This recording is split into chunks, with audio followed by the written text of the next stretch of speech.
I'm Cindy Kallberg. I grew up in Minneapolis, Minnesota, and I had one older brother and one younger sister. We did a lot of camping and biking and snowmobiling in the winter, so I had a really great childhood. And then when I was 17, I joined the Army and I became a Russian intelligence analyst. My early years in the military were exciting and challenging, mentally and physically. For instance, I wanted to do something different coming out of high school, and so joining the Army and being a Russian intelligence analyst was something different. I found early on, however, in basic training that when the drill sergeants wanted to insult the male soldiers, they called them ladies or women. And so the whole idea of being a female soldier had a bad connotation. When I was in Iraq, I was teaching Iraqis how to do intelligence. It was interesting at first that none of the Iraqi soldiers or their commander would have anything to do with me because I was a female.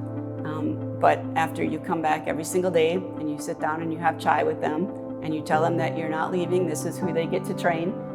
And so then eventually they came around. And by the end of the deployment, I actually had the Iraqi soldiers shaking my hand at their graduations, which was something that was unheard of at the beginning of the tour.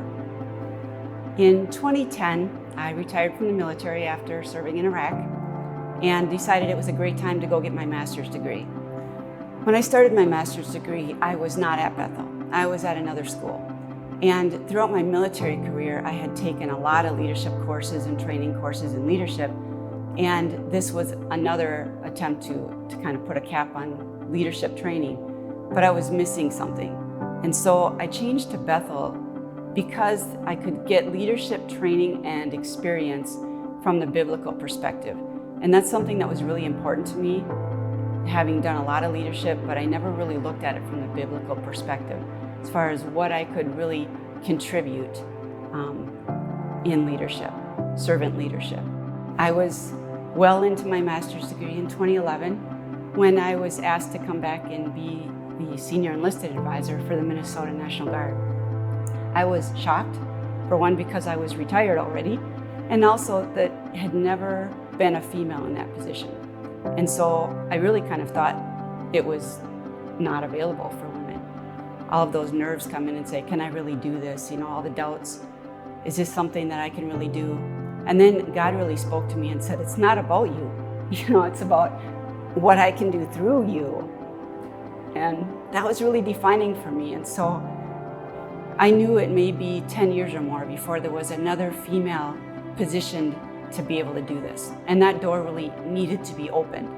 And so I decided that it was time to open that door for other females too. I was really able to do a lot of mentorship. And it allowed me to mentor young females coming up as well as young male soldiers. We really looked at issues in the force of suicide and sexual assault and diversity. But within all of that, women's leadership coming up the roles. And I think that was an important change in the culture of the National Guard at that time.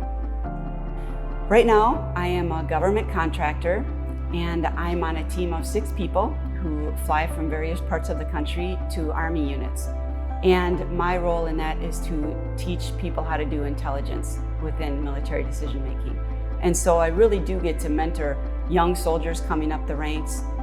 More importantly, however, I have found that it's those opportunities that hit you while you're at work where you can do mentorship that you never expected. For instance, I went into the bathroom at one of my military training events, and there was a young soldier on the floor crying. And it really struck me, and I was like, what's wrong? And I came and sat down by her and talked to her, and she was a new mom. It was her first drill back after having a baby. She was overwhelmed with everything that's going on, and I get that. I've been there. And so being able to sit down and talk to her, we talked for a long time, and it had nothing to do with my job and what I was doing there, but it was a great opportunity for me to continue to mentor young women coming up the ranks. There's a quote that I keep in my office. It's really important in what I think my legacy should be. It's by Ralph Waldo Emerson. The purpose of life is not to be happy.